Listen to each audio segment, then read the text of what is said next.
Good afternoon, everyone. This is Black and Indigenous American coming to you once again live on YouTube. Hope all is well with you guys. Today's video will probably be short, sweet, and to the point. And I would say that this video will be considered a video of gratitude. I was introduced to the law of attraction maybe about a year ago. Yeah, I think about a year ago, I was introduced to the law of attraction, and I find that things have come to fruition for me unexpectedly. Okay.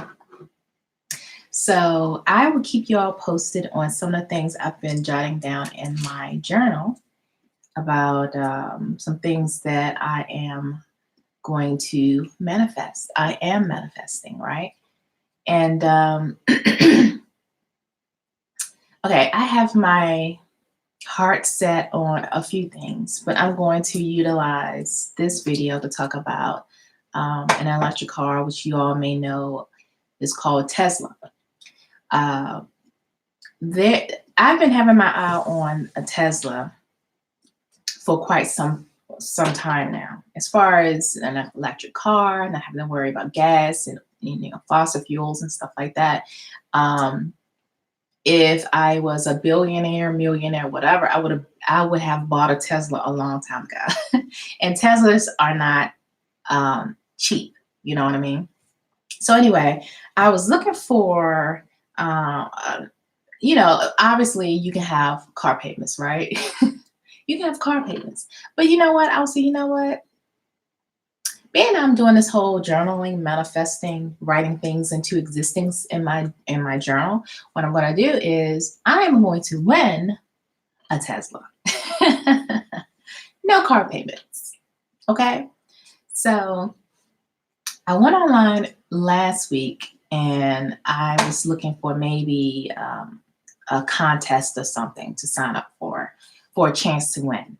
But then, a few days later, a friend of mine said, "Oh, I got a call from the Chesapeake Climate Network organization that he's involved in." And he got a call, one of those, recorded calls over the phone saying that you have a chance to win a Tesla if you, buy a raffle ticket. Now, the raffle ticket is $100. And the Tesla is a 2018 black exterior and interior. And I think it's fully loaded. And well, it may not be fully loaded. I have to look that up. But again, it is a 2018 Tesla. And it's not a Tesla S or one of those very expensive high level Tesla. This is more entry level. And I believe it's a Tesla 3, I believe. So like I said, it's black exterior, black interior, and it's worth about 40 grand. And they're going to pay for the cost of federal taxes, which is an equivalent to like $15,000. You're responsible for whatever state you're in, whatever state tax that is. And I believe it will be roughly around $5,000. So that's what you're responsible for. You pay the $100 raffle ticket, and then whatever the taxes is for that particular car. So right now I'm driving a car that obviously I'm paying, to drive it every month, like most people, the average person, they're going to have a car payment. So when my friend told me that he got a call, a voicemail about signing up for this raffle, I turned my neck like 360, like, what? Tesla? What? Raffle? What? So anyway, I went online, and the raffle is until 5 p.m. May the 31st of this year. So however much, it is, they're not going to keep the raffle open until they reach their goal, the raffle actually ends at 5 p.m. May the 31st. So anyway, this is one of my manifestations that I'm working on. Now I have a laundry list of things I want to do, not just for myself, but definitely for my community. So I'm trying this manifestation out on a smaller scale. So that would be a car. No car payments, right? And I get to drive around in a car that I don't have to rely on gas and oil, right? Which, for those who've been following me, you know, I'm an advocate for the clean environment, you know, water, food, what have you. I am an advocate of that. And if I can actually get in a car, okay, that does not run on fossil fuels or whatever like that, that in of itself is a reflection of, you know, how I feel about the environment. And granted, there are plenty of people that are very much passionate about clean water, air, whatever, but a car like Tesla can be out of reach financially. So you know what? I'm going to manifest it. So anyway, wish me luck. I'll give you an update on all of my manifestations that actually come to pass. So, and when I get around to it, next time I do a live video, I'm going to show my little notebook that I bought that I'm actually writing. I'm journaling. Again, I'm journaling. I'm journaling the life that I expect as if it's already in the present. So I post date and everything like that. So last night I wrote out my manifestation for the Tesla, the battery operated car, and we shall see. Again, this video is titled Gratitude because the first step within, you know, law of attraction, that's just one law within the universal laws. Law of attraction is to be thankful for what you have and also to feel grateful for not only what you physically don't have at the moment, but to know that you have it, believe that you have it, feel it, right? So you have to be grateful. So anyway, and Wanishi is thank you in the Lenape dialect of the Algonquian language, and that's what I'm learning right now. The Lenape dialect. So Wanishi, I'm thankful in advance. So Sapa NT, good afternoon. You have been, I believe, a subscriber for a while as well, and I appreciate your support. I thank you for tuning in and watching and all of that jazz. Thank you so much. You said, where's your native blood from? What tribe? Okay. So I'm East Coast. I am from the Siouan people, right, which is very broad. And I am Saponi, and I'm Okinichi from Virginia. If you're familiar with North Carolina, you have different bands of the Saponi people. I don't necessarily claim the Saponi or the Okinichi down in the North Carolina region. We're all connected, of course, but you know, every clan, every tribe, every band have their own little clique, their own little, you know, 5 or 6 surnames within that particular group, and that's fine. But I'm from Virginia, and my connection is Saponi. And Saponi, the Saponi Nation, for the most part, is very broad, right? You have Saponi down in North Carolina, South Carolina. You have them in Ohio. You have them, those who migrated through to New York State, and you have people up in Canada. And they all kind of link to Southern Virginia Saponi people. I'm also, I said Woodland, Eastern Woodland. That's very broad as well. But if you want to be specific as far as tribally, it's Okinichi Saponi of Virginia. Okay, so I don't want anybody going out there trying to do my family tree, trying to debunk me or whatever, comparing me to the North Carolina crew. I'm not claiming that. Okay, disclaimer, I'm not claiming the Saponi down in North Carolina or the Okinichi. I'm connected to people on a friendship level that are from, North Carolina, and they proudly, publicly claim their heritage, and they have their tribal card or whatever like that. But I'm not going out of my way claiming I am part of that group. Because you got a lot of tribal politics and people, I don't want to ruffle anybody's feathers or anything like that. So no, I'm not publicly claiming any tribal community down in North Carolina, because they are state recognized. You have the Hawassaponi, you have the Occaneechi-Saponi Band of North Carolina, or the Occaneechi Band of the Saponi Nation, I should say. So sorry about that mistake. Of course, you have the Lumbee, you have the Tuscarora people down there. You have the Cherokee. I think they're closer to the mountains in North Carolina. And then you have some other pockets of tribal communities that may not necessarily be state or federally recognized. I think Lumbee is the only tribe in North Carolina that's federally recognized.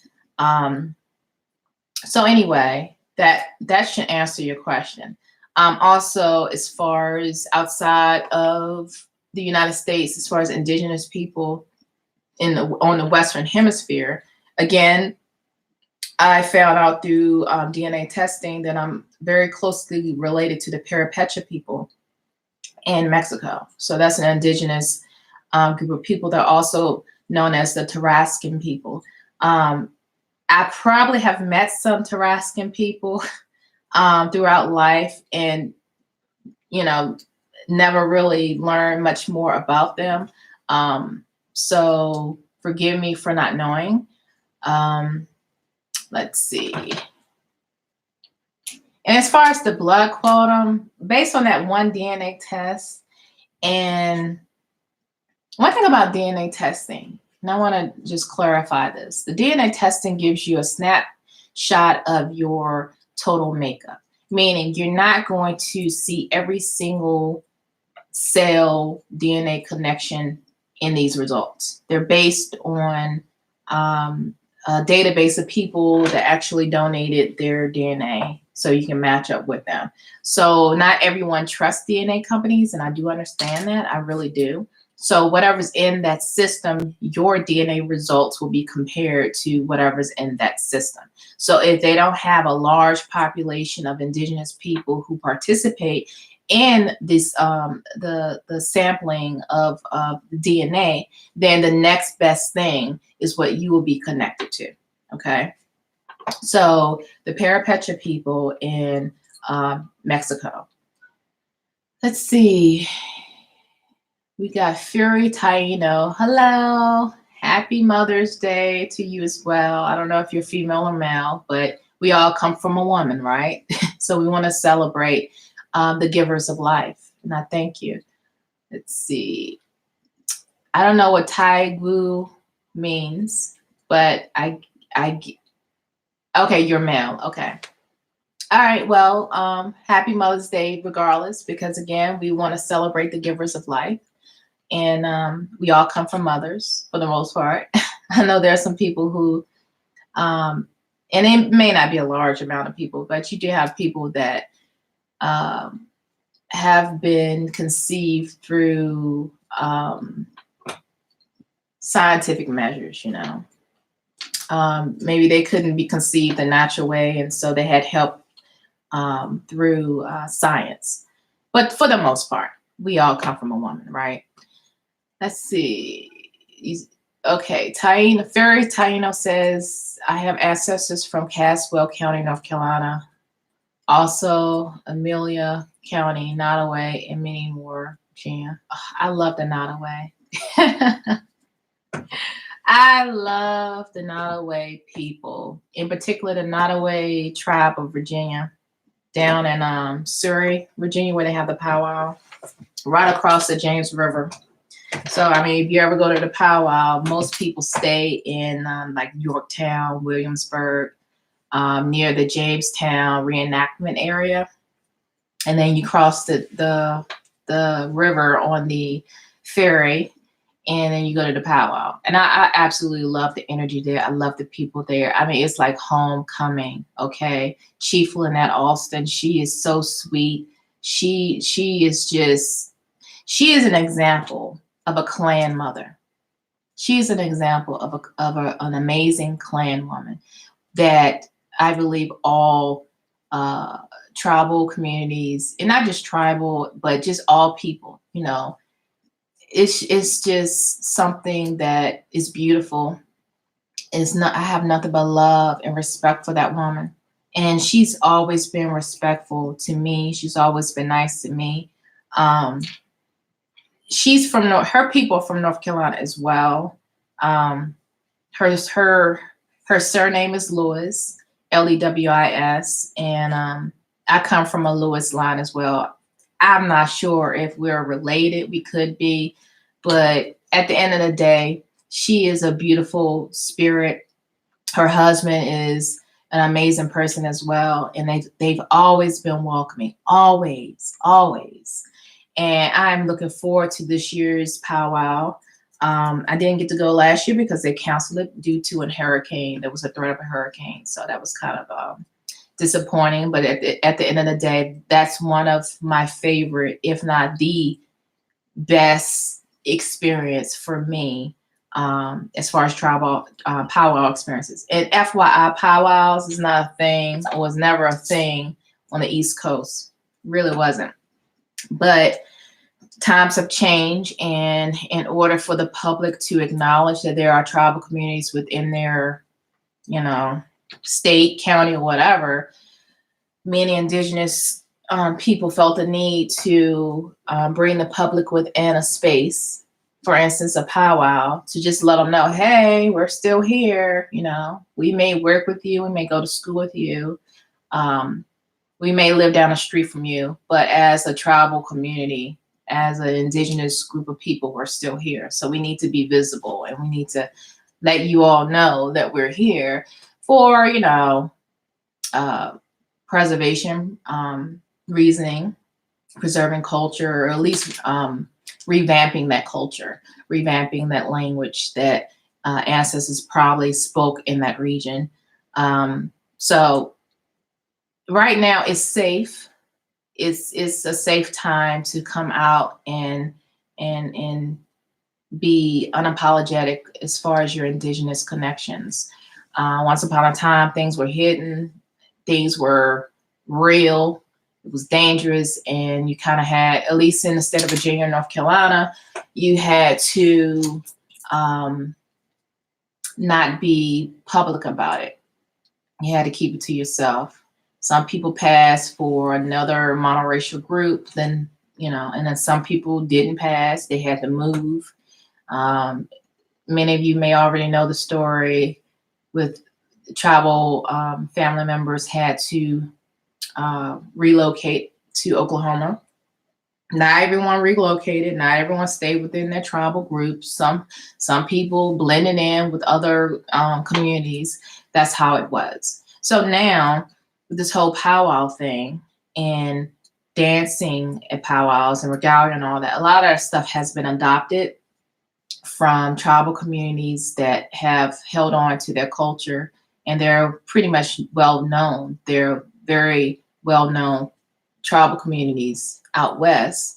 So that's why you have Eastern tribal communities that are putting on pieces back together. They're also promoting powwows in school days and going to elementary schools and sharing what they've learned, not only about their ancestors, but also some of the truths that were diluted.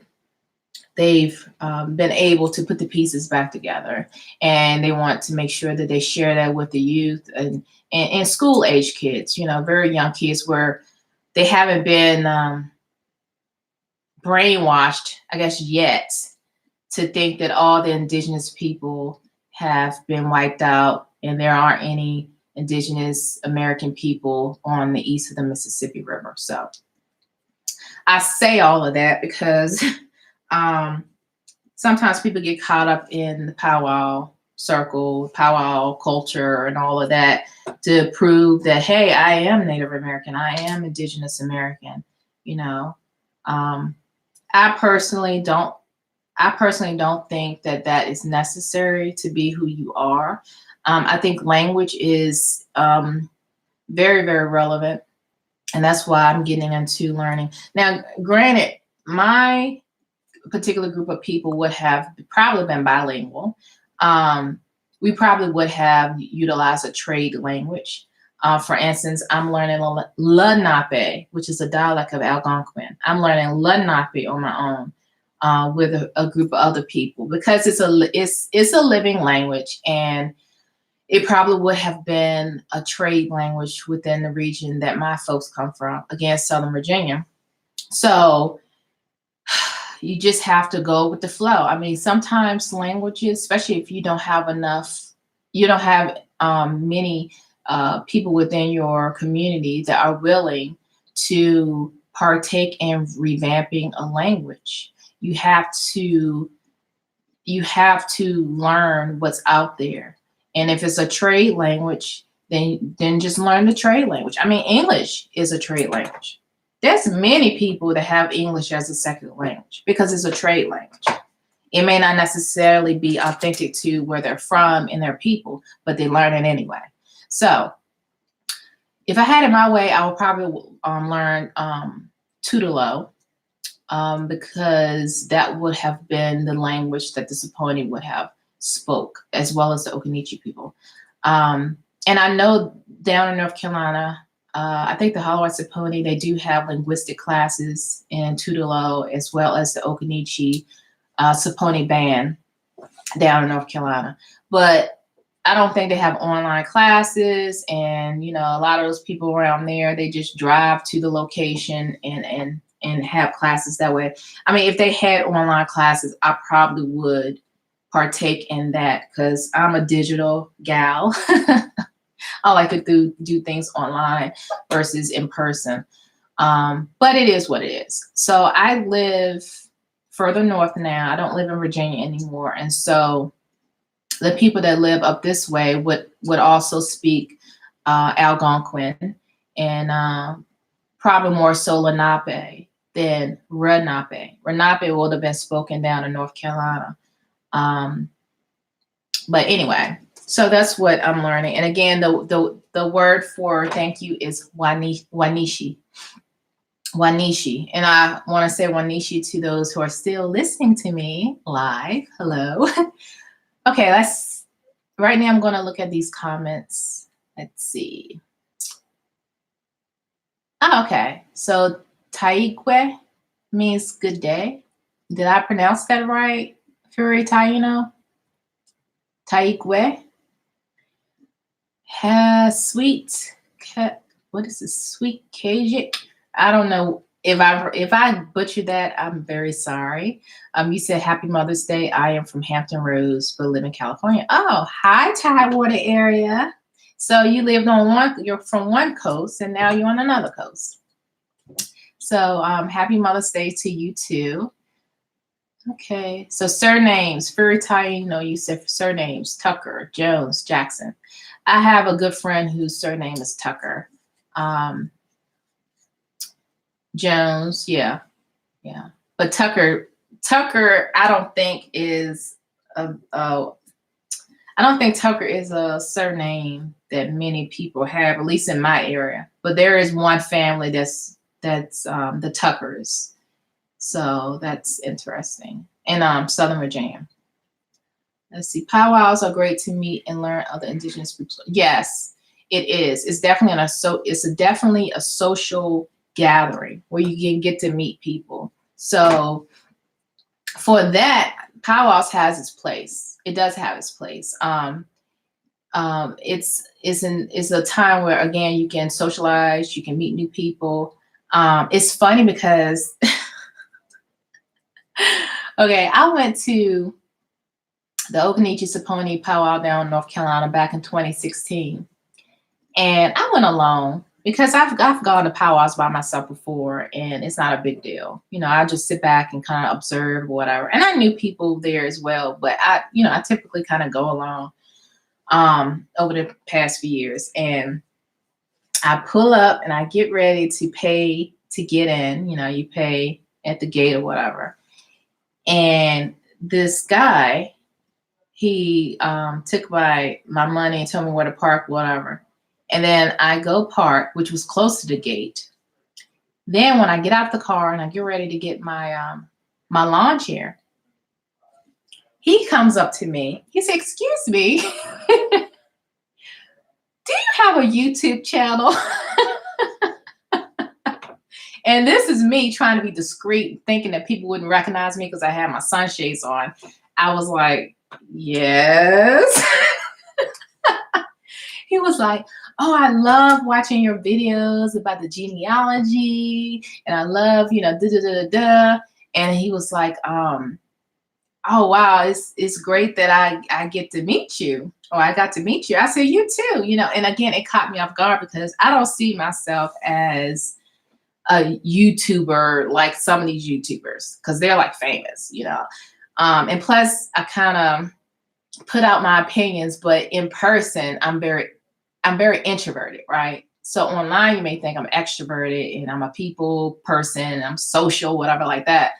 Not really. I have to warm up to you. So when he came up to me, he probably felt like he knew me, right? And I'm sure a lot of celebrities and other YouTubers that have a large following, they probably feel the same way initially, like when people recognize them. And so online, they may be very extroverted, but in person, they're very introverted. So he came up to me and he was like, "Oh, I love your videos," and da da da. I was like, "Thank you."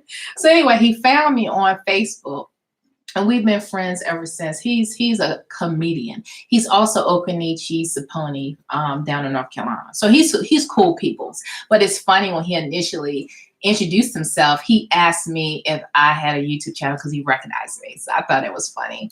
And when I first started my YouTube channel, I was heavier in size. So when I lost all the weight, I just assumed people wouldn't recognize me anyway. And when I went to this powwow, he recognized me. So I thought that was funny. And then also when I went to a powwow in Maryland at the Bel Air powwow, I saw these beautiful, highly melanated indigenous women dancing at this powwow. So I noticed them. You notice people that you feel like you kind of look like, right? You notice them and they typically notice you too out of a crowd of people that you don't look like, right? So me and a couple of friends or whatever, we all kind of look alike. Like my really close friend, she and I, we could pass for sisters, and people always think we're sisters. So anyway, we're all kind of sitting together. And so you have these ladies coming over. They're in full regalia, looking beautiful and regal or whatever. And they sat kind of in front of us on the bleachers. And then one of them turned around. She's like, "Hi, you look so familiar. Do you have a YouTube channel?" I was like, "Yes." She was like, "Is your YouTube channel called Black and Indigenous American?" I was like, "Yes." She's like, "Oh, I love your videos." She was like, "I just started watching them and I noticed you don't create as many as you used to." I said, "Yeah, I've been kind of busy. I haven't really been making a lot of videos like I used to, but thank you so much for watching my videos." So anyway, sometimes when you create videos, you sometimes forget that behind this camera, there are, people watching.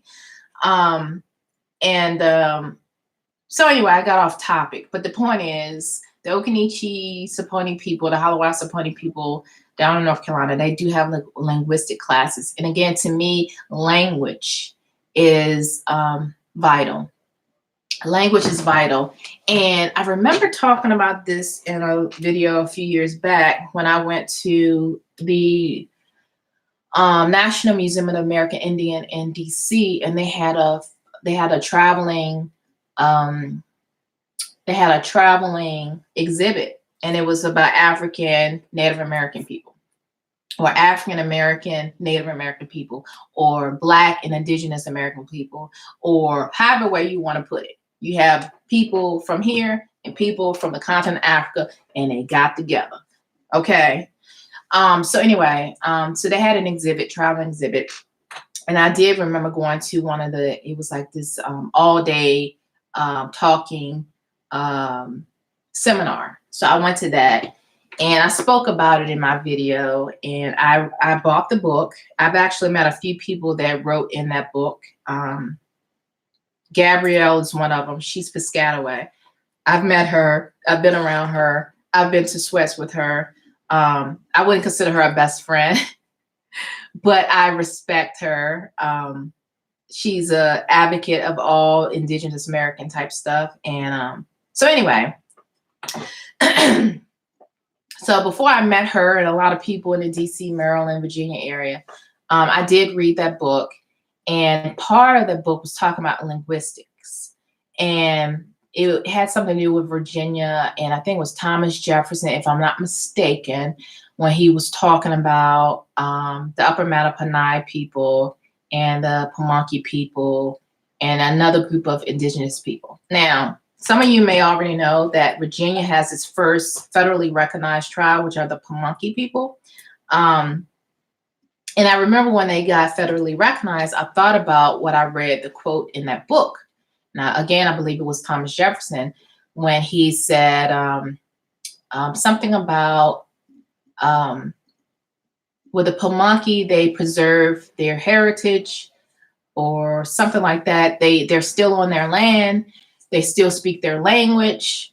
However, the Upper Mattaponi people, they sold their land for nothing. I guess that's what he was saying, and they lost their language. And in so many words, he was saying like the land and the language and staying connected with their indigenous people is what kept the Pamunkey people, as far as in the eyes of the federal government or local government, whatever. That's what kept them. That's what kept them in a position to be identified as Indigenous American. And when you sell your property, when you move away, when you don't speak your language, among other things, obviously mixing and everything is also complicated when it comes to a government that wants to put a pedigree on everybody. But yeah, so when the Pamunkey received their federal recognition, I thought about that. But language, yes, language is something that I believe is vital to keep a people together, to keep a tribal community strong. The language, even tribal government, obviously, and culture. Okay, yes, I took a DNA test, right? Yes, people are taking DNA tests to see where in the world they're connected or whatever, and that's great. But years later, I realized that DNA test, again, is a snapshot of your total package. It's not going to reveal everything. So whatever shows up is in your DNA, okay? But it's not showing everything. So as far as this blood quantum thing, I believe Sapa Inti had asked earlier in this live video. According to that DNA test, I was like 26% Indigenous American. And then I was 50-something% Western African. And which is no surprise, right? And then I had a small percentage of European, which is also no surprise. I'm sure there's something down the line. There's some European somewhere in my bloodline. And for the DNA test to come back being I'm a quarter Indigenous American or whatever, and 50% African for the most part, like sub-Saharan Black African. That was a strong reveal for me. But at the same time, it's not showing everything. It's not showing everything. So you have some people who I know, who I respect and love, who are very, very, very involved in powwow culture and just Indigenous, just all day, every day. And they're very, very passionate about that. And they, took the test and they revealed to me their percentages, and they were disappointed. And I had to break it all the way down to them. I said, first of all, that is just showing the tip of the iceberg. That's it. It's not showing everything. You have this triangle, right? And the outskirts of the triangle is what's going to show up. Everything in the middle is not. So you have your mothers, and you have your fathers, right? It's not going to show everything in the middle. So if your mother was indigenous, and her mother was indigenous, and her mother was white, and her mother was white, and her mother, and you go all the way back as far as this DNA testing situation is, or whatever. You go all the way back to whatever. Maybe it's 500 years. I don't know. It may have on there that you're a white woman, but you look like me, right? Or you, let's say if you're a male, and the test is your father and his father and his father all the way back, right? Let's say your father was mixed with whatever and white, right? Which is it's not unheard of in this country when it comes to white males being, in the family tree. Because if you think about it, you did have white slave owners, not just white, might I add, but for this example, I'm just saying white, European, whatever. They were slave owners, and they could have their way with whoever the hell they want to have their way with. So that male line, if you are a guy and you're my complexion or maybe even darker, right? And you take this DNA test, your line might end up within the white pool. Because every generation back, it gets closer to some white male, and then that white male and his father and his father and his great-great-grandfather. So then you have this long line of white folks in your family, and you look like me, right? You have my complexion or darker. You're like, what the hell? So sometimes DNA testing can be like that, because again, you have this triangle, right? And it's mother, or father. So what if you are female and your mother's father was Navajo? Let's just say that. So your grandfather was Navajo on your mom's side, and your mother's mother, so your maternal grandmother, was a white woman, right? And then let's say your father is African American, which could be anything really. You got black blood and something else for the most part, if you're talking about African American. And your father's mother was Indigenous American somewhere too. Let's just say Cherokee for the sake of this conversation. And then your father's father was Haitian. Okay, so you have deep roots in Haiti. Okay, Black Haitian. Well, if you do a DNA test and you're a woman, and your mother's white and your father's Navajo, then it's gonna go through the white line. So your mother, she white, your grandma on your mom's side white, her mother white all the way back. So then you get your DNA test back, it's showing you white, but you look like me. You're melanated like me or darker. So that type of stuff happens. So at the end of the day, this is what I have to say about blood quantum. This is what I have to say about DNA testing. It serves its purpose. It has a place. It gives you an inkling of who and what you are. But at the end of the day, your ancestors know who you are. Period. The next time somebody asks you how much Indian blood you are or what you have, and if they try to belittle you or make you feel less than because you don't have a piece of paper to say how much of crumbs from the master table that you're allowed to have, just remember, your ancestors know who you are. You are your ancestors. And at the end of the day, You are who you are. You could take a Chinese person out of China, place them in, I don't know, Russia somewhere. They are still Chinese. Now they may have a different nationality. They may even pick up on some of the Russian culture, right? They speak Russian. They eat the food the Russians eat. But at the end of the day, their ancestors are Chinese. They are Chinese. Regardless where they are in this world, they are Chinese. Okay? All right, so let's see. I'm looking at the comments again. Sweets, Kajik. I'm glad that you are getting to know your tribe and going to powwows. I went a lot in Virginia and California. They are doing powwows in Virginia Beach. Yeah. I went to a powwow at Virginia Beach back in 2012. And that was the last time I went to the one in Virginia Beach. And it was cool. They actually had a few celebrities there. And I might have mentioned in a very old video that I met Moses Brings Plenty. He's a well-known actor in Indian country.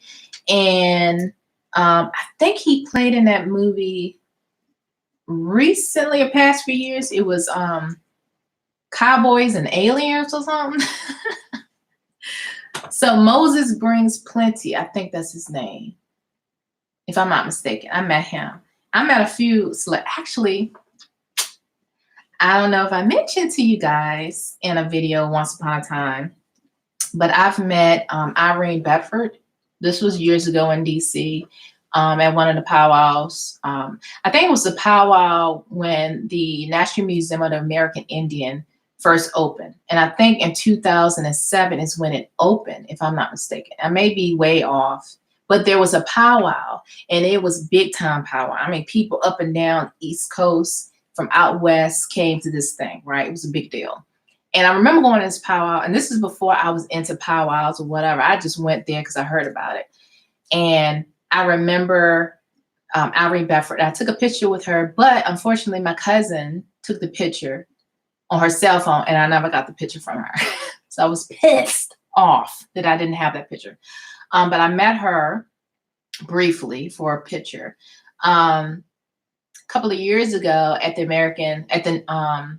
Museum of the American Indian in DC during Women's Month. So it was March of 20, I want to say 2017, I think it was. Maybe 2018. I met a friend of mine, and well, let me see if I can find this picture, because I do have this picture on Facebook. But I met what is that? She was Miss Navajo Nation. She was Miss Navajo Nation. She was mixed with African American and Navajo, so Dene, right? And the point is, we went to see her, and once she was done performing, we went to the table in the first level when you first walk into the museum. And so she was selling her CDs, whatever like that. So when my friend and I finally get to the table, and we, told her how we were happy to meet her, and she, we were so proud of her, whatever like that. She's like, "Oh my God, can I take a picture with you guys?" I was like, "Okay." Rad Miller Cody, that's her name. So she asked us for a picture. And she was like, "Oh, where do you guys live?" And we told her that, at the time I was living in Virginia and my friend was living in Virginia. We told her where we're from and blah, blah, blah. And she was more excited because she saw us in the audience, obviously, because we kind of like stood out. And again, when people look like you or they're melanated like you and you're the only ones in the crowd, you're going to be noticed, right? So anyway, Red Miller Cody, before we even asked for a picture, she was like, "Can I take a picture with you guys with my cell phone?" I was like, "Okay." So anyway, I was on her left because I said, "This is my good side." And she was like, "Okay, Mariah Carey." So that was kind of funny that she compared me to like a diva or whatever. But I was like nervous like nervous, laughing, and funny or whatever. So I guess she thought I was like being Hollywood or whatever like that, which was fine. So let me see if I can find that picture so I can show you guys.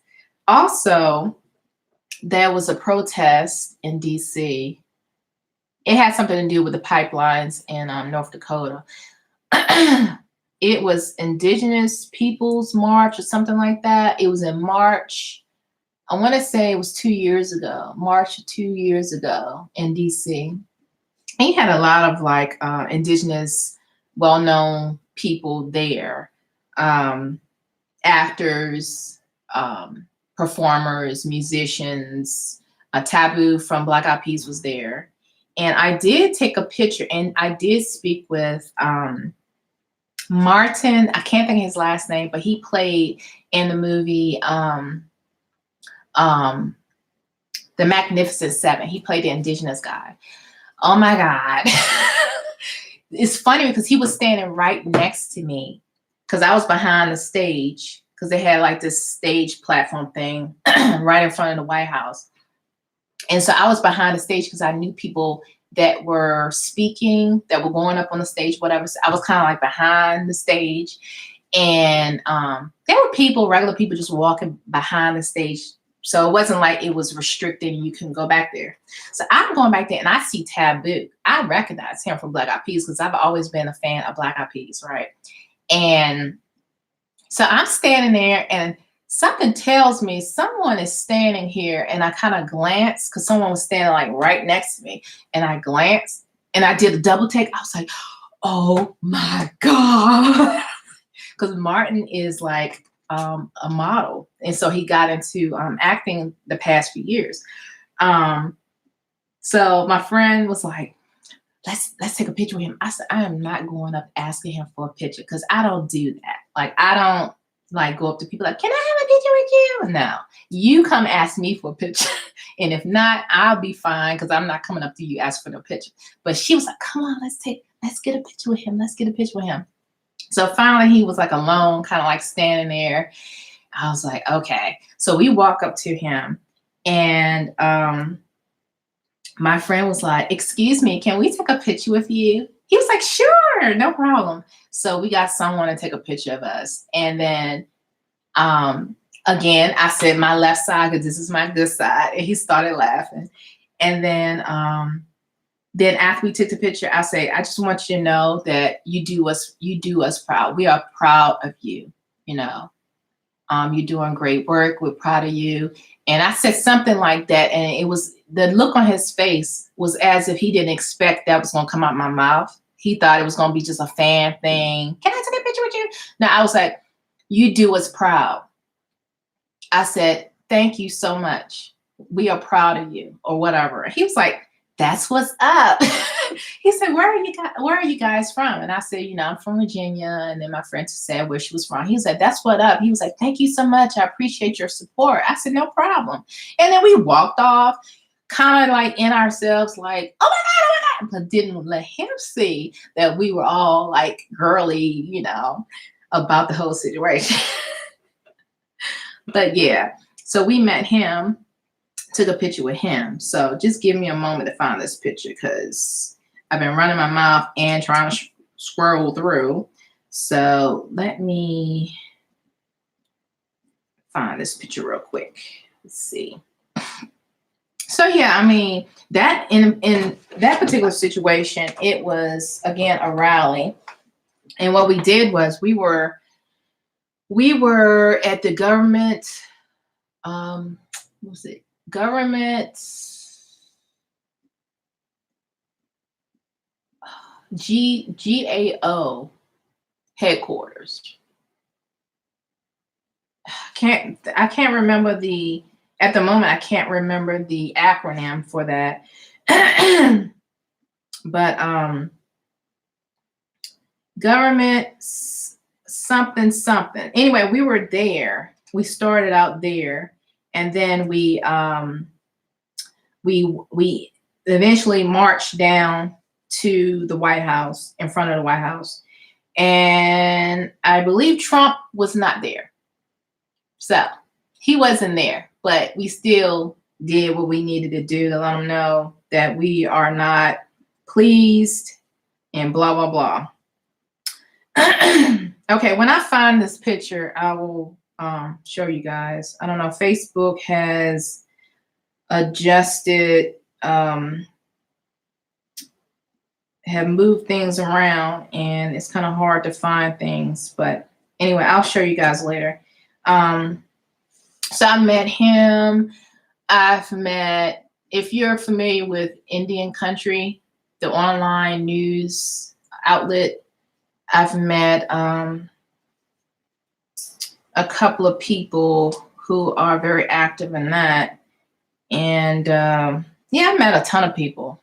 I met someone recently, and I'm not going to say any names, but if you have common sense, you know what I'm talking about. It was Indigenous Peoples March in DC. And after it was a beautiful day, I wasn't there because I just had a vibe something was not right. So I didn't go to that particular rally. And towards the end of the day, a lot of people were leaving, get on the metro just to get out of DC, And apparently some negative screaming, talking people were provoking some of these young kids who happened to be from a Catholic school. And and long story short, one of the indigenous elders was mocked and disrespected. And when I found out what happened, I was pissed. I wanted to get in my car and drive to DC to show my support that that's uncalled for. This is an elder. This elder did nothing wrong. This elder was trying to ease the tension that was going on between the provokers and the self-righteous group of kids and their chaperones. They let it happen. Because you know how young kids can be. They can be rowdy and all that. And as chaperones, it is your duty to make sure everyone gets there safe and gets back home safe.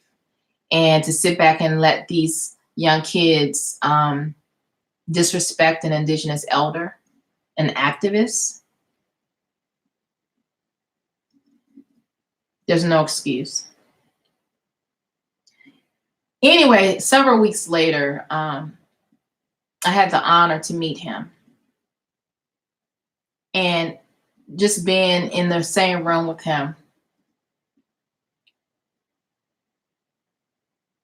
he was exhausted. He was exhausted. And I told him, thank you. I said, I honor you. We honor you. Thank you. And he had to lay low for a while. And again, I met him, and I helped out during that ceremony and did what I can do to show respect. And so just because you see someone on TV, sometimes you forget they're human. You forget they have their challenges. And I know I've seen him before because I've been to so many protests, rallies, or whatever that has something to do with injustice, in particular, injustice to our environment, indigenous people. Obviously, I come from a group of people on both sides that have been oppressed. So I have my opinions about certain things, and I'm going to voice my opinion because I can't stand when people have been victims of injustices. I mean, it should not be a luxury to have clean water. That is not a luxury. It's not acceptable to go into a community where there is clean drinking water, remove that water, and then sell it back to the community. That is unacceptable. And so when I met this elder, and I grabbed him by his hand and I shook his hand, and he held on to my hand tight, I said, thank you. Now, I didn't say Wanishi, because at that time I was not learning the Lenape language, but I did say thank you. And I said, thank you so much for what you did. May you continue to be blessed. May you continue to be protected. But yeah, he was tired. He was tired. And, you know, I'm sitting there kind of like talking with a friend, because, you know, sometimes when people are like pursued so much and they just need time to kind of like be to themselves, I knew he needed that. I knew he needed that. So he was sitting in the room in one of the chairs amongst all of these female. Well, I didn't notice that until later. But a friend of mine, a really close friend of mine that I love dearly, said, did you notice that he stayed in the house with the women? And pretty much all the men kind of went outside to, you know, prep and do things outside. I said, you know what? I remember him in the room, and out of respect, I didn't bother him because I felt like he needed time to just, you know, decompress or whatever. And he was like, yeah. He was in a space of feminine energy, and he probably needed that. He probably needed that feminine energy surrounding him in a safe place. And I said, you know what? You're probably right. You're probably right. And I'm happy that I was able to be in his presence, and you know, no pictures were taken out of respect, because, you know, with everything that was going on, it just was safer not to take pictures, anything like that, or at least not post it on social media. So you know, I didn't post anything. I didn't talk about it. I mean, I'm just talking about it now publicly. I'm not saying any names. I'm not giving a lot of details out of his, you know, respect and protection or whatever. But I'm just starting to talk about it now, because a lot of times when you see people on TV, and you sometimes forget they're people too. They're human too. And when people speak up, and when people do something honorable, and they're mocked, and all people, an indigenous veteran, an elder, this is indigenous land. And how dare you disrespect an indigenous elder?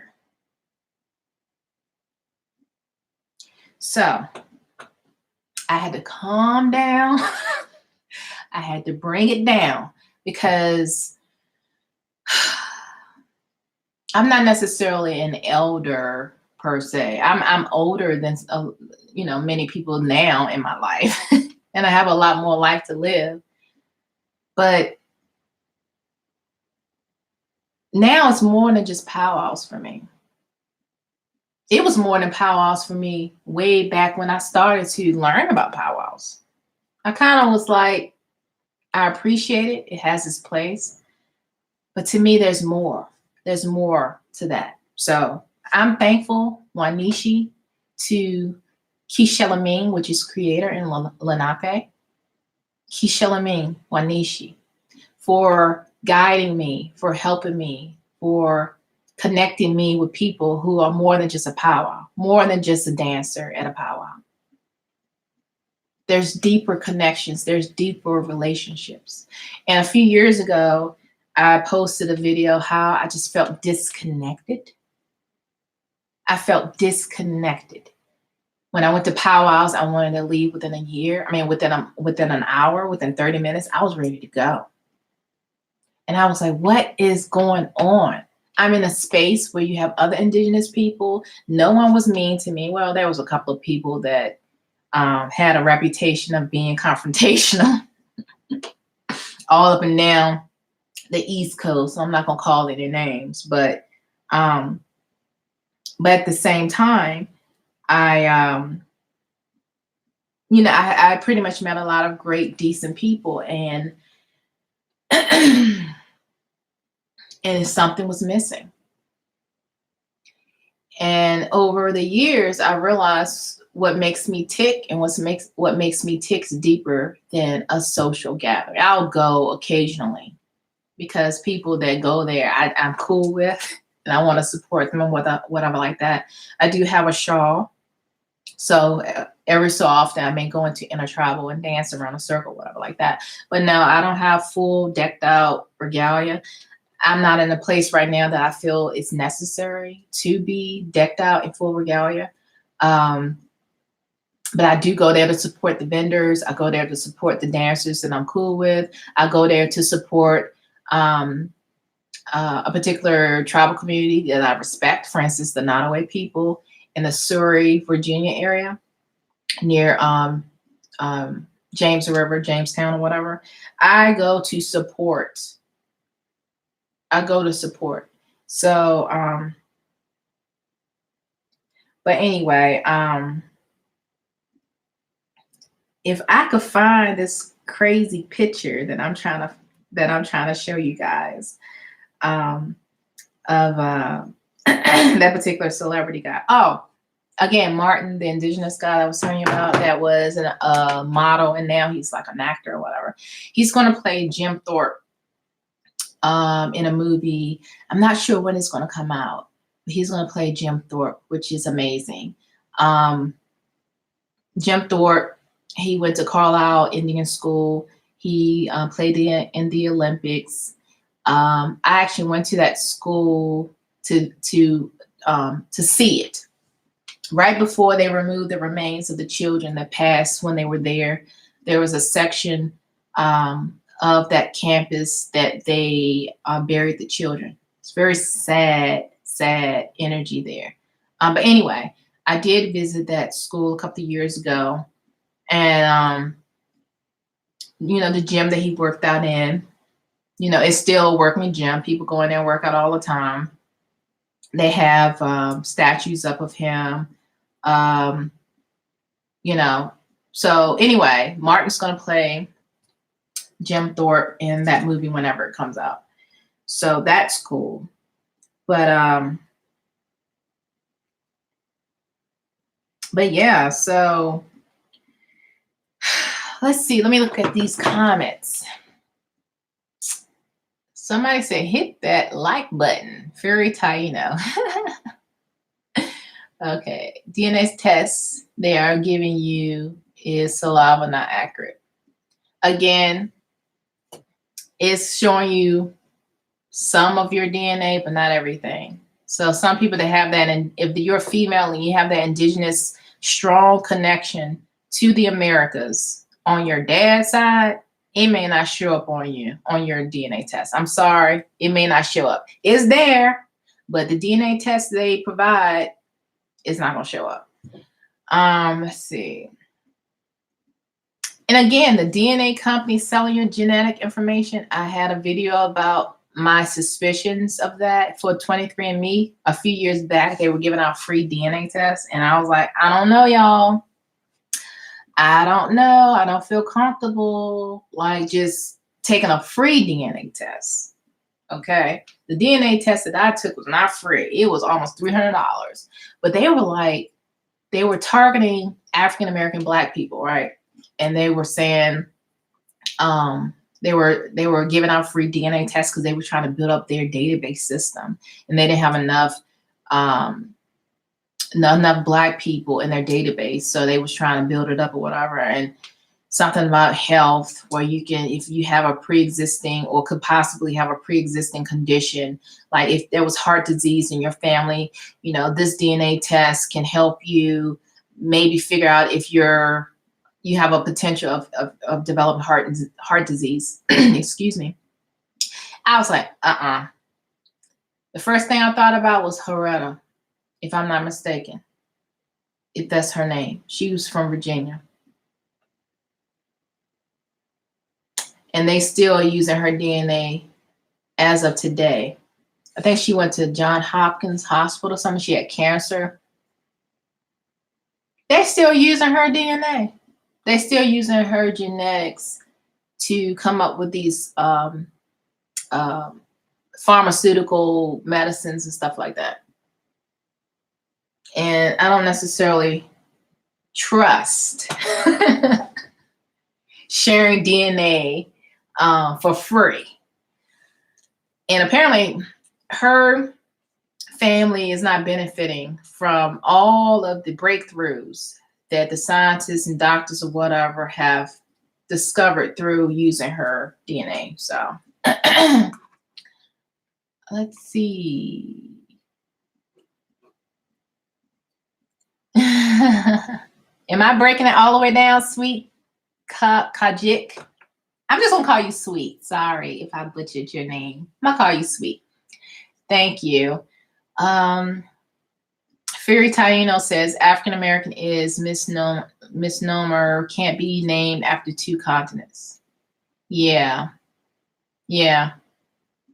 You know how the titles of people changed over the years depending on the group of people, how they feel about it. You had colored, you had mulatto, you had black, you had Negro, you had African American, Black American. Same thing with indigenous populations. You know, today they're okay with the way we say, you know, identify them. The next, it's not working anymore. So that's one reason why I changed the name of my YouTube account. My screen name was Black American Indian. And some people brought it to my attention that it was offensive. The word Indian was offensive. And, you know, Native American in some cases was offensive because some people believe if you were born in a particular country, you're native to that country. So some people will flip it, right? So many of the indigenous people was like, okay, this is not working. So we are Indigenous American. Now you do have some people that say, hey, I'm cool with saying I'm Indian. That doesn't bother me. So it just depends. But every generation or so, what I call myself today may not cut it in the next generation. They may find it offensive. Like the next generation, be like, oh, African American is so 2000s or whatever, or 290s. You know, I'm not an African American. I am, and whatever it is. So, Sapa NT, what Native community are you from, and what's your blood quota? I thought I answered that question already. You're gonna have to look at the video when this is posted and see what I just said, because I already talked about that. I never found a video where you say what tribe you're from. Okay, well, in this video, I spelled it out. Okay, okay, but like, what tribe are you from? Bruh. Okay, Sweet says she have mentioned her tribe many times. What is her tribe? Blah, blah, I never saw. Okay, I'm gonna drop down a little bit here. Hit that like button. Am I supposed to be liking you, Fairy Tide? You know, because yes, I will like your page if you're talking about your page. So yes, I'll like it. Or if you're referring to me, yes, please like. Please like. Let's see.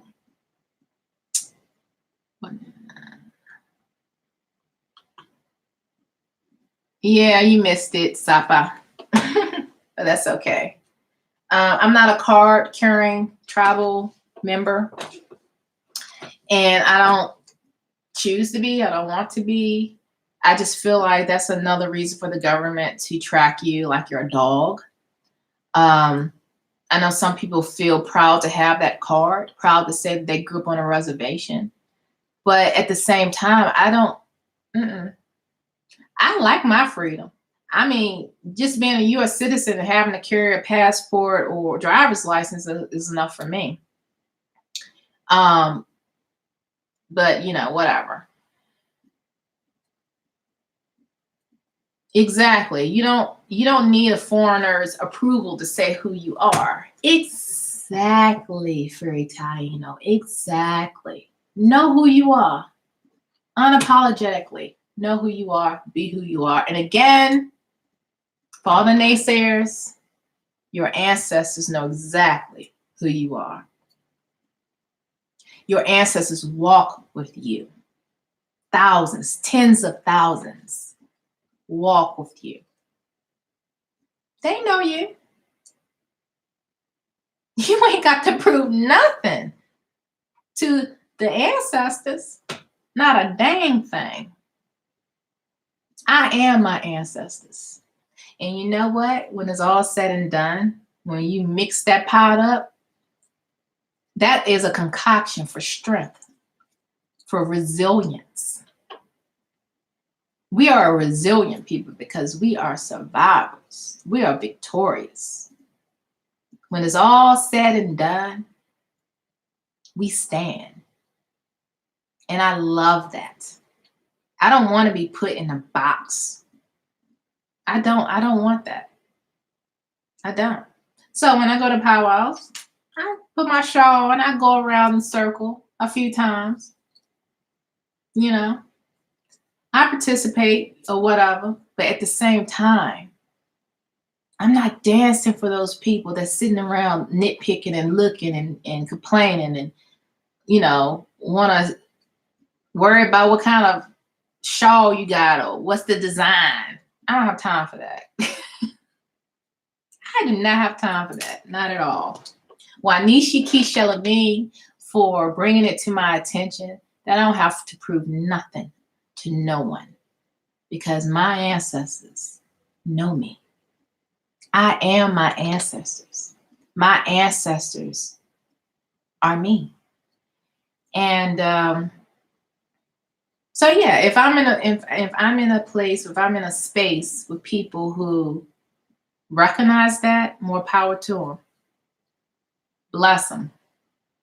And those who nitpick because they've been brainwashed to think what an indigenous person is supposed to be, what they're supposed to look like. I don't claim to look like anybody out west or Alaska, whatever like that, because I'm from the East Coast. Every region, people look different. You can have one state of people, right? Let's say the state of Virginia for the sake of this conversation. Everybody in the state of Virginia do not look alike. They come from all different walks of life. There's different land mass and everything in the state of Virginia. You got the mountain area, you got the Tidewater area, you got the Piedmont area, right? But we're all Virginians. We live in Virginia, and many of us were born and raised in Virginia. We're still Virginians. We don't all look alike. Same thing with the Western Hemisphere when it comes to indigenous population. You have indigenous people from the top to the bottom on the Western Hemisphere, and we all do not look alike. And you have people who have been created due to migration,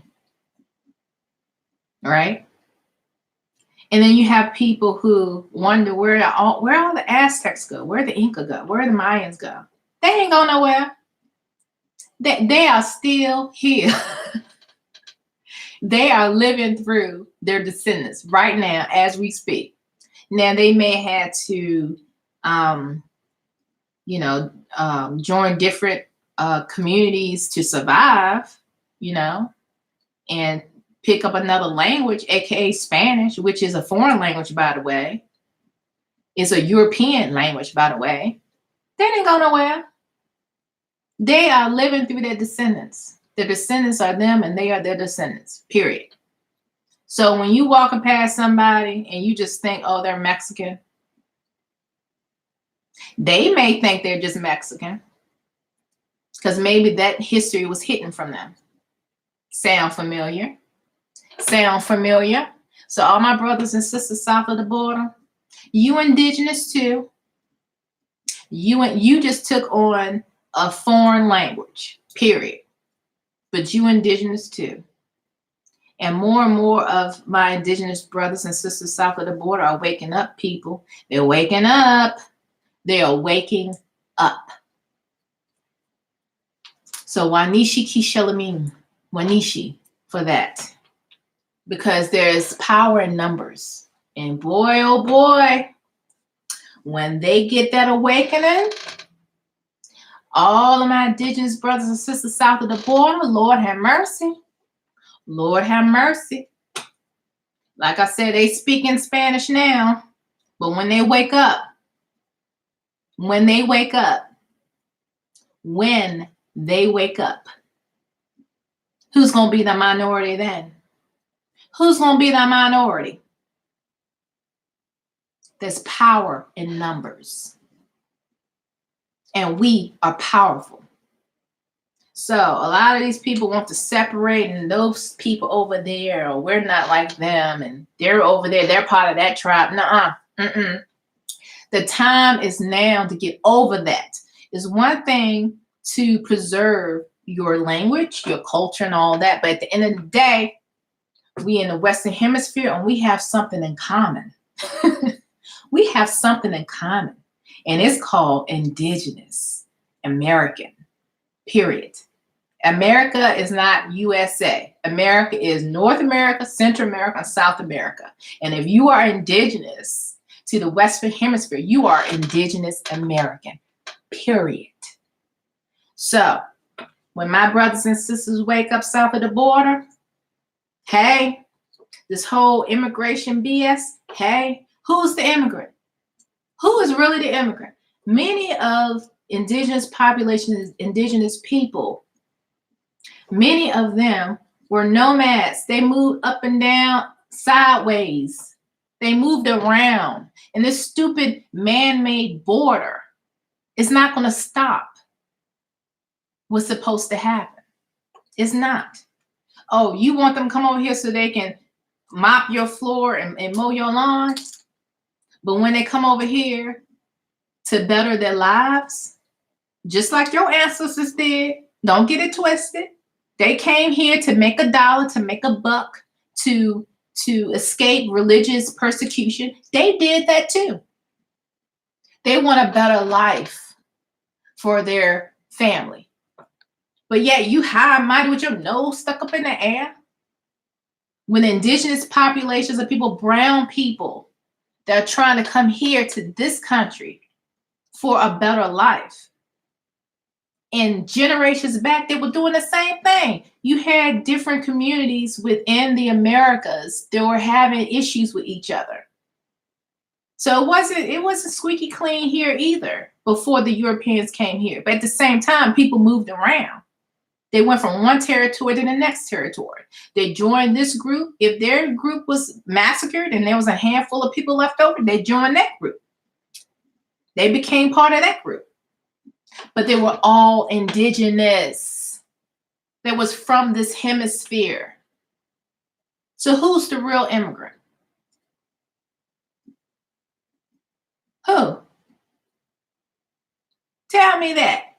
Those out there who feel like immigrants are out to get them. No, they're trying to make a better life. Now, you do have bad apples. You do have bad apples. You got bad apples too in your group, Europe. Europeans. You have bad apples too. And a lot of them are homegrown right here. Right here. But you want to overlook that. But everybody else is a threat. So anyway, they know what's up. They know what's up. They know what's up. And they know if enough people wake up, who is really the minority? Come on, let's keep it real. Let's keep it real. All right, let's read the comments here. Let's see. Okay, yo folks 3, right on. Okay, Sapa NT says, and even if Olmecs were black, they're our ancestors. Okay. I'm glad you mentioned that.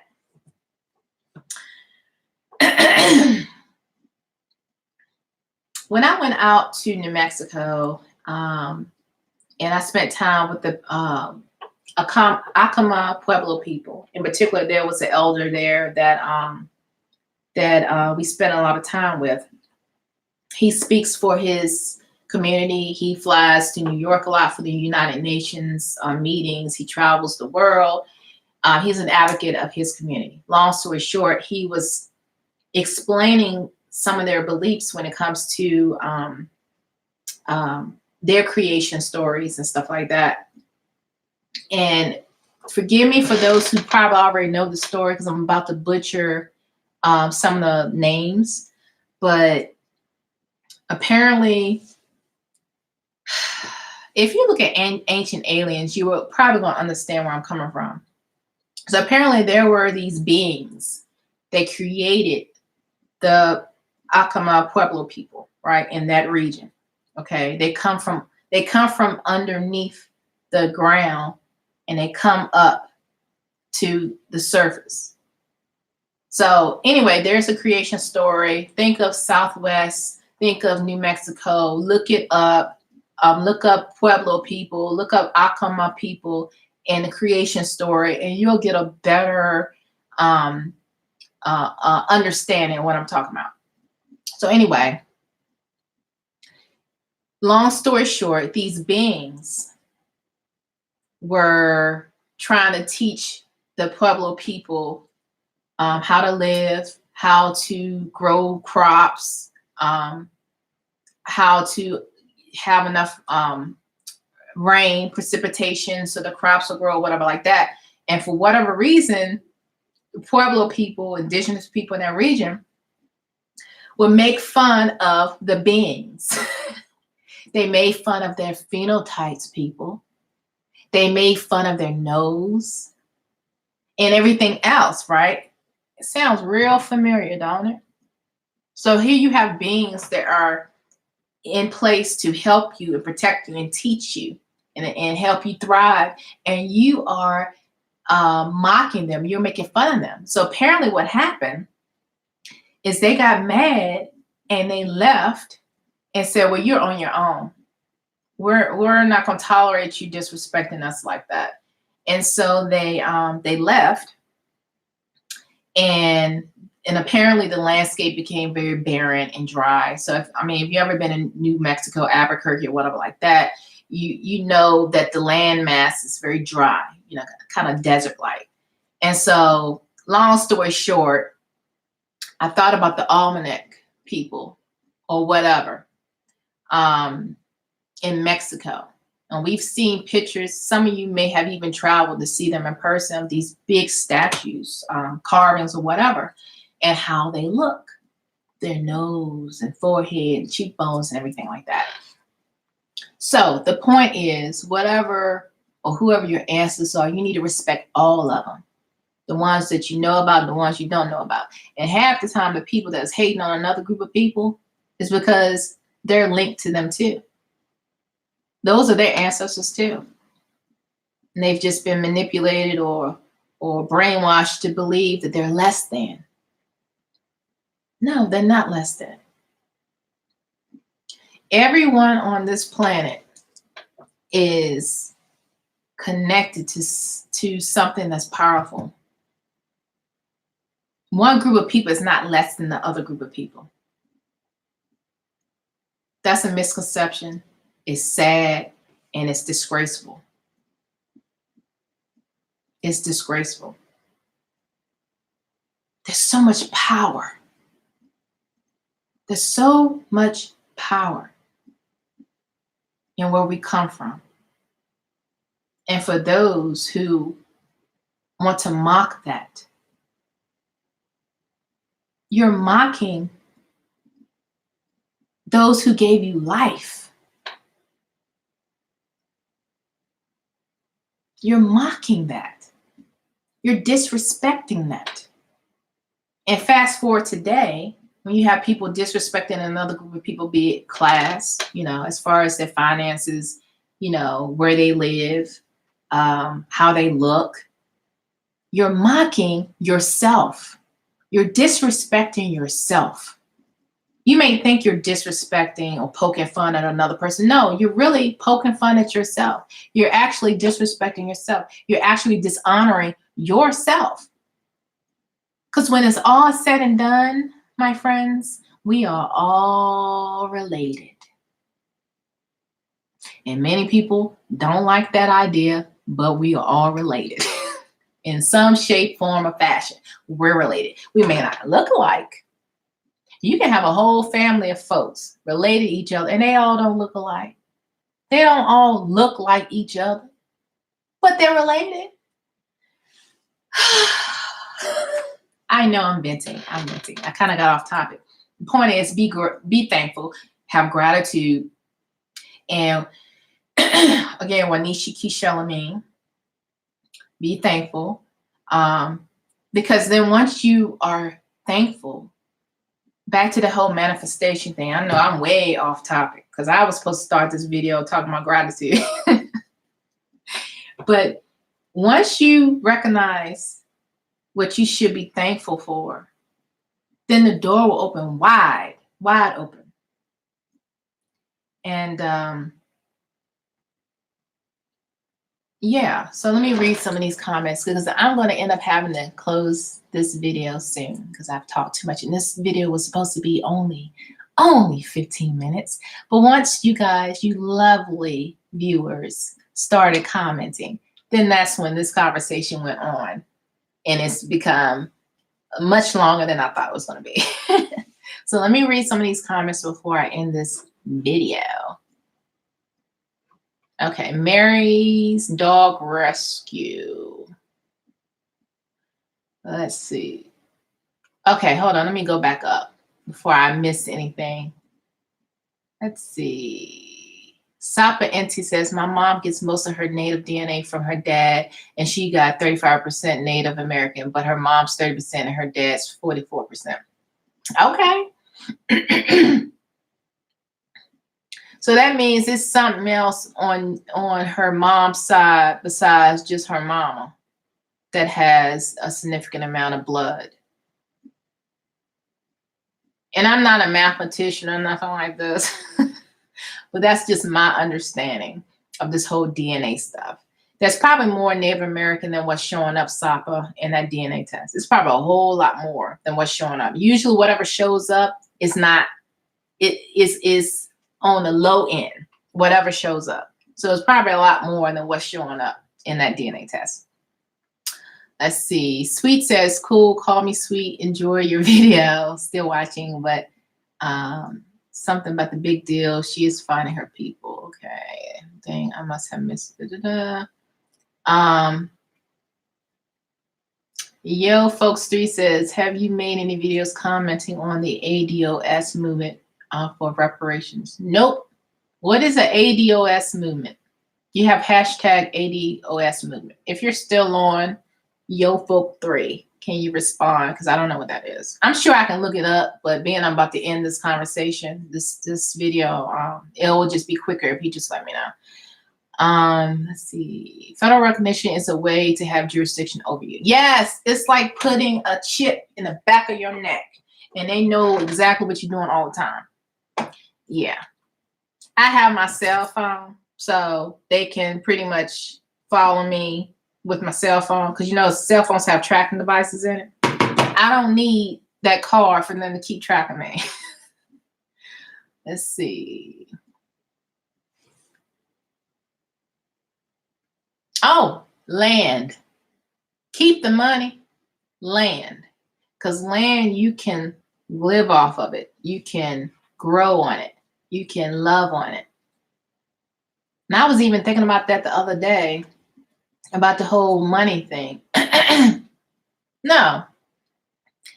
I have a relative, or had a relative, he's passed on long time ago. He had over 500 some acres in the state of North Carolina, and something went down, he lost it all. So that kind of situation right there, yeah, the land. Keep the money, give the land back. Let's see how easy that would be. Give the land back to people. Give the land back. right? Let's see. Let's see. There were, okay. Fury Taino says there were hundreds of different phenotypes in all of Americas, including the surrounding islands. Yes. Even in on the continent of Africa. There's Africans up north and there's Africans down south, west, east, and in the middle. And they all look different. And they're all Africans. Now, we can go on and on about the topic of Northern African people versus Sub-Saharan African. They're all African. They're Africans. Egyptians are Africans. Moroccans are Africans, right? And again, with the Western Hemisphere, you have the Americas. They're all Americas. Even though the U.S. feel like they're the only Americans. No. They're United States of America, right? But all of that Western Hemisphere is America. So everybody in Brazil, Venezuela,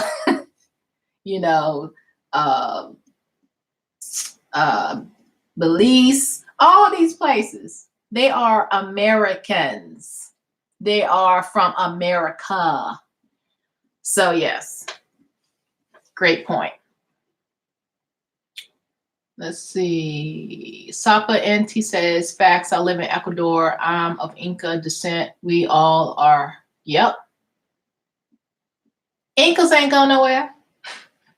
Aztecs ain't go nowhere. Mayans did not go anywhere. The civilization may have changed, obviously, but they're still here. You are your ancestors. Your ancestors are you. Okay, let me jump down here. Desiree W. I've never had a travel card. However, when other natives see me, they accept what I have native ancestry. They've never asked me for a travel card. Yeah, you'll have that happen too. Like they recognize another indigenous person. So that's an ideal situation where you don't have to necessarily show a card, to prove who you are. That's a beautiful situation, Desiree, when you have other indigenous people who recognize your indigenous aspect, your indigenous persona, your indigenous makeup, right? So that's beautiful. Okay, let me jot down a little bit more. Mary's Dog Rescue TV says, Desiree, you speak truth. Yes. Yep.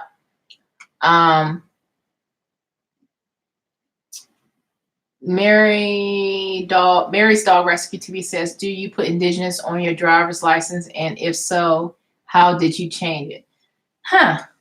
Driver's license. I think on my driver's license, let me see. Because I just got a new driver's license. Let me see what I have.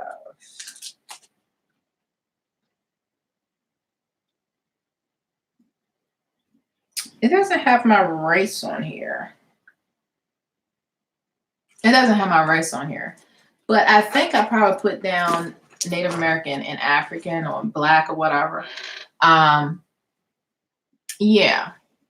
So I guess certain states may actually show the, let me double check again. Hold on. Maybe certain states would show the race on it. Let's see. No. I mean, under restrictions, it has B. So I think that's because I wear glasses. So I guess B for bifocals, I guess. Not B for black. It better not be B for black under restrictions. I think it's because I wear glasses. Yeah, I don't see anything. Yeah, on the back, B means corrective lenses. So that's not race. I don't see anything on my driver's license that has anything to do with race. That comment was for Mary's Dog Rescue TV. Okay, Desiree says exactly. I used to live in Oklahoma for 7 years, and a lot of white people had travel cards. There was some prejudice against Black natives. Mary's dog rescue says, okay, laugh out loud. Both I put both something years ago, but they only put one. You know, one thing I learned about a lot of like government, local government type agencies, and I'm thinking of the courthouse right now. I went to the courthouse for to get some documents or whatever like that, and I put my race down, and I put Black because those were the options. Apparently, you had to pick one. I put Black and I put Native American. The little lady came back. She gave me the certificate or whatever, and it had Black on it. I was like, it's Black and Native American. So then she goes back, she changes, she gives me the new revised certificate back, and it says Native American. I said, you know what? I'm gonna just let it be. I'm just let it be, because for whatever reason, they just don't understand that people are not all monoracial.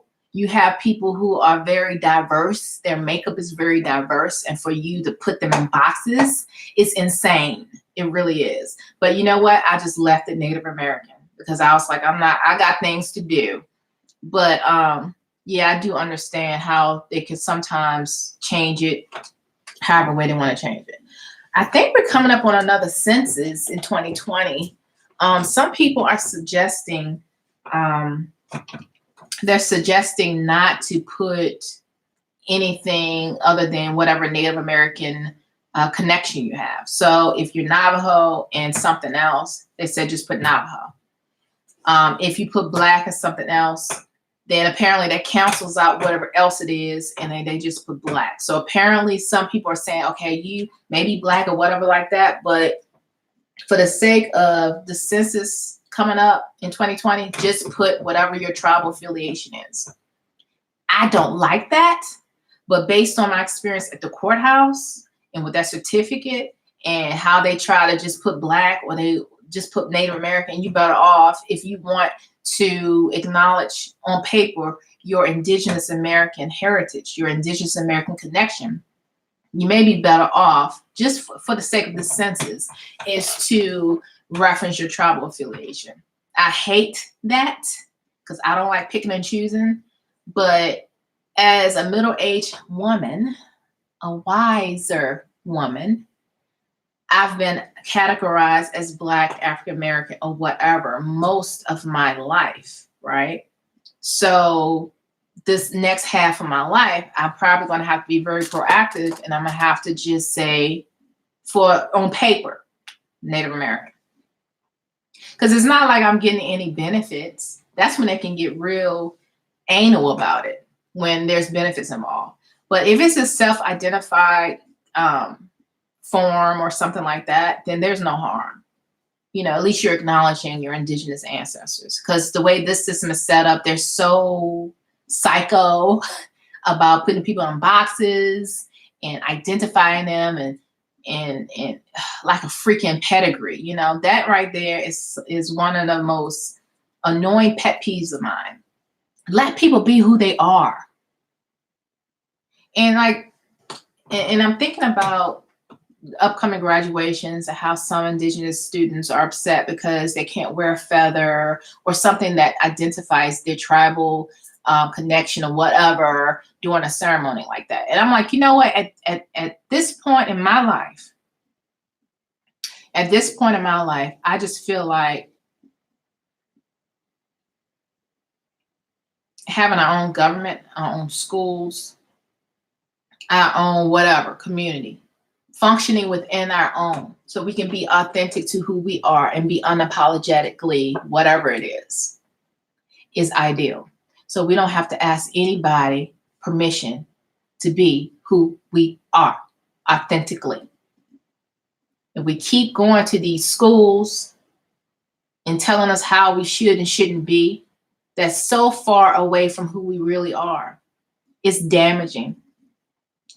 And I know this right here, what I'm saying, may be shot down by a lot of people that believe in integration and everything like that. I'm a product of integration. I believe being integrated in schools and stuff like that is beneficial, because to me, it helps squash a lot of the prejudices when you're growing up and working and living and just being around other people that aren't necessarily from your community. But when it gets to the point where here it is 2019, and you have these young adults who are upset because they can't wear a feather in on part of their graduation cap and gown. That's a problem.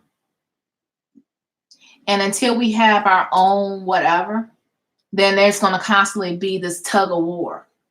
If you have your own schools, your own government, I mean, it doesn't necessarily have to be recognized by the federal government. There's plenty of people who homeschool their kids. You can homeschool your kids, and all the kids within their homeschool class or whatever can get together, have their own graduations, have their own proms, just being authentically themselves, because they're not in the stupid system. They're outside of the system. They ain't breaking no laws or nothing, but they can still be authentic to themselves. You know what I mean? So anyway, I just had one of them days. I said, you know what? We need to stop asking for permission. Come on, it's a freaking feather. It's a feather. And people have a problem with that. And then you have people who are embracing their natural curls, regardless of the texture of the hair, but they're embracing the curls, right? Then you have some school districts that have a hard time allowing people to love themselves and to embrace what God gave them. Their hair is their crown. Let them wear it. And it's 2019. It's not 1919. It's 2019. And still you have systems set up where people feel intimidated when you embrace who you are. If you want to wear that feather or whatever, you want to wear your curls, whatever. And then you have to go into a system like that wants you to suppress it.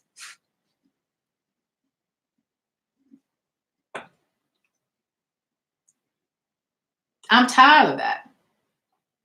I really am tired of that.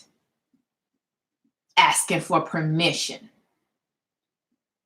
Asking.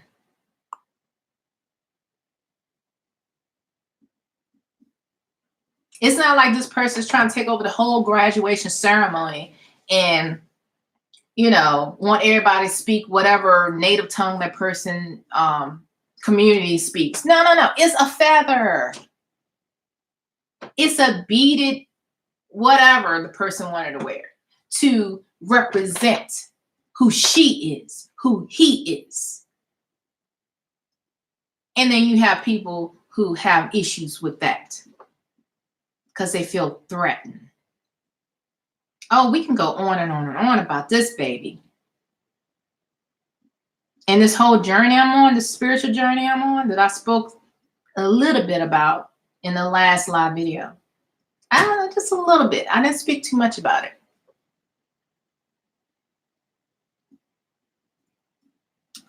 You just have some corrupt people that will take anything to try to crush a person's spirit. Because once that spirit is crushed, then they can manipulate you. If you don't feel worthy, that's actually a portal for them to go in there. And I said it, a portal for them to go in there and manipulate your spirit.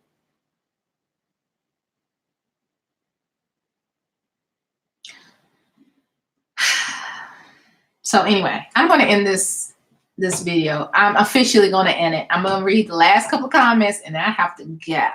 I'm having too much fun with you guys. So let's see. Okay, well, you guys are talking about Elizabeth Warren. I have mixed feelings about her. I have mixed feelings about Elizabeth Warren because you don't necessarily have to publicly announce to the world all of your genetic makeup, right? However way the world or the society that sees you, however way they see you or perceive who you are, you go with the flow. Anybody with a brain that lives in, at least in this country, know that there is white privilege. Period. And when it was time to go to school or what have you, and I don't know if she comes from humble beginnings or whatever, maybe money was short, she was trying to find a way to get scholarships or whatever to get through school. Maybe she decided, okay, they have scholarships for people like me. The part of me that I didn't necessarily publicly embrace, but is there. So why not? This is where it gets tricky.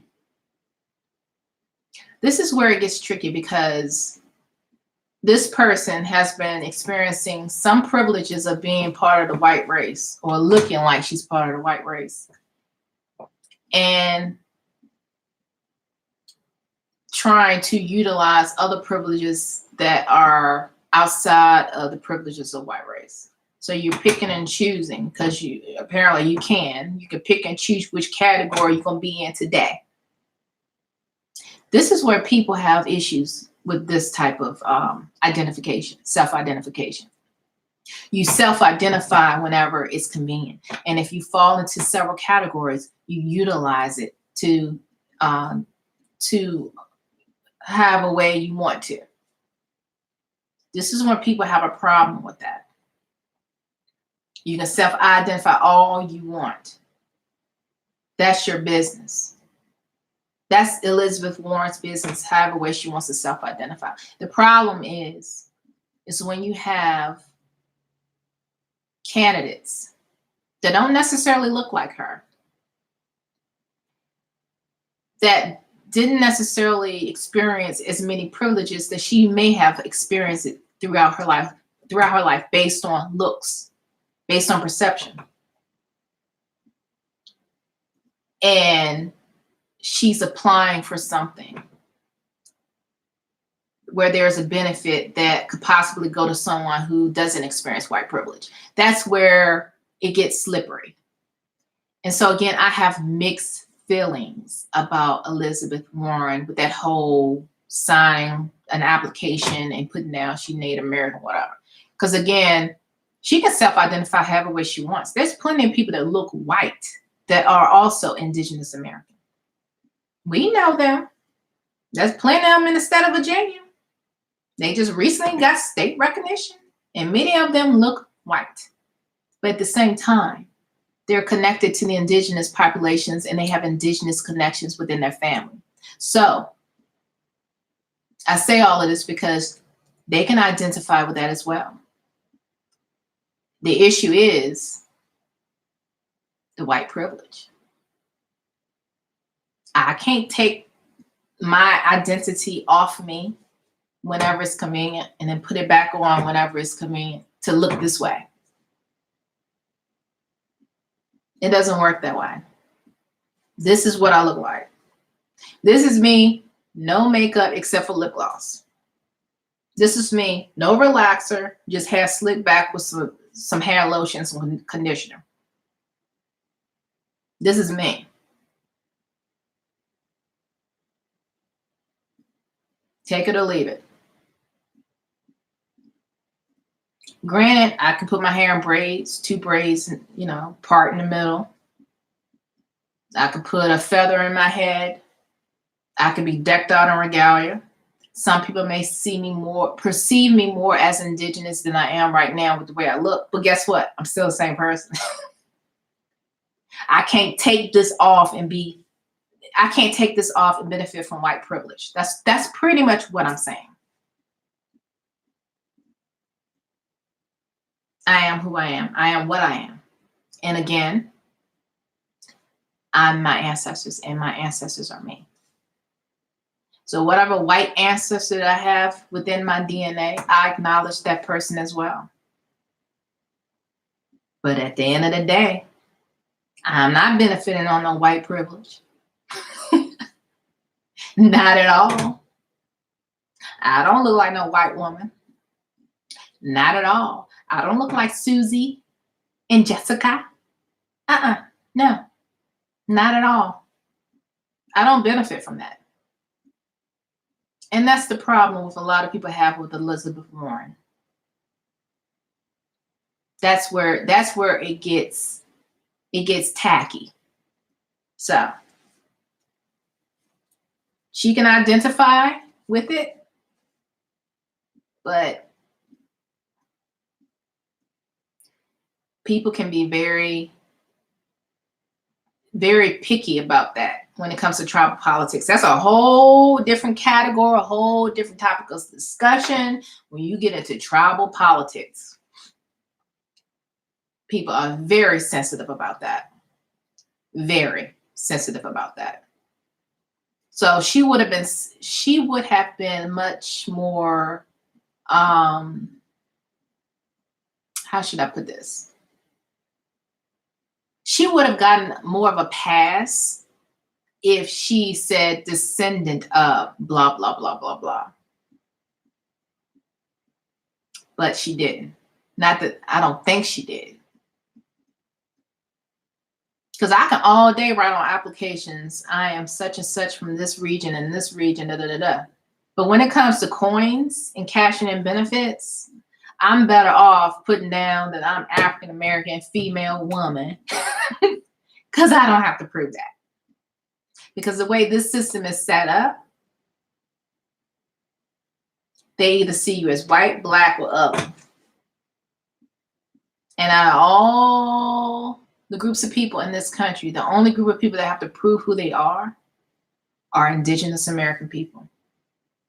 You know why? Land. Indigenous people are the rightful owners. Well, not owners, but stewards. There's a difference. The rightful stewards of this land. And I just happen to be part of that equation as well. It's a little difficult, a little complicated, but I'm part of that too.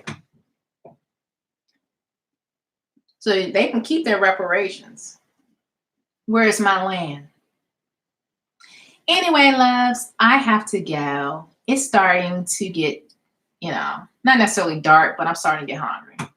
And I haven't eaten pretty much all day except for tomato, grapes, and almonds. And then I had a custom drink at Starbucks with almond milk, cinnamon, nutmeg, one pump of mocha sauce, which I know is artificial, whatever, but a little bit of chocolate and vanilla bean powder. So it doesn't have as many calories and sugar and all that than the rest of that stuff that Starbucks kind of put together. Because Starbucks has a lot of like sugary drinks, as you already know. So that's pretty much all I had. And so I'm ready to eat. I did order a salad from Nally's. Nally's is based in Maryland, and it's kind of like set up like Chipotle, where you pick and choose what you want on your salad. It's not a buffet, but it kind of reminds you of a buffet because someone else is putting whatever items in this container, and it costs you like almost $10. So in this salad, I got kale and spinach because I don't do the romaine lettuce. It's been a minute. And then I have grapes. I have quinoa. And I'm not a vegan, okay? I am a vegetarian, so I do get mozzarella and Parmesan cheese. Parmesan is not as fattening, so kind of load up on Parmesan cheese. And then I get sweet bell peppers, and I get broccoli, and trying to think of what else I get on that salad. Pumpkin seeds, sunflower seeds, which they're good when it comes to protein and fiber. And then I get the lime and oil. So I get away from all the creamy salad dressings. I stick with the lime and oil. And then I have a vegan Southwest chili. So I got all that waiting for me downstairs. So I'm gonna have vegan chili, and it's really, really good. The Southwest vegan chili is really, really good. Again, you can look this up if you're in the Maryland area. The name of the restaurant again is called Nally's, and it's set up like a Chipotle. You can pick and choose what you want on your salad. They also have stir fry bowls. They have wraps. I choose to just get it in a bowl instead of getting it in a wrap because the tortilla and more carbs and blah blah blah. Carbs is the enemy. So anyway, I don't know if this is like a trend. Like every time I end a live video, this is my second one, and I'm talking about what I'm going to eat. But anyway, I'm going to end this. Thanks everyone for your comments, for viewing, for your support. I'll be doing another live video. I don't know when. Just whenever you see the notification pop up, I'll be talking, and you can just chime in whenever. But anyway, thanks. Blessings to you all. Be a blessing to others. Take care. God bless. Wanishi Kishelamine. Stay grateful. Take care. Bye-bye.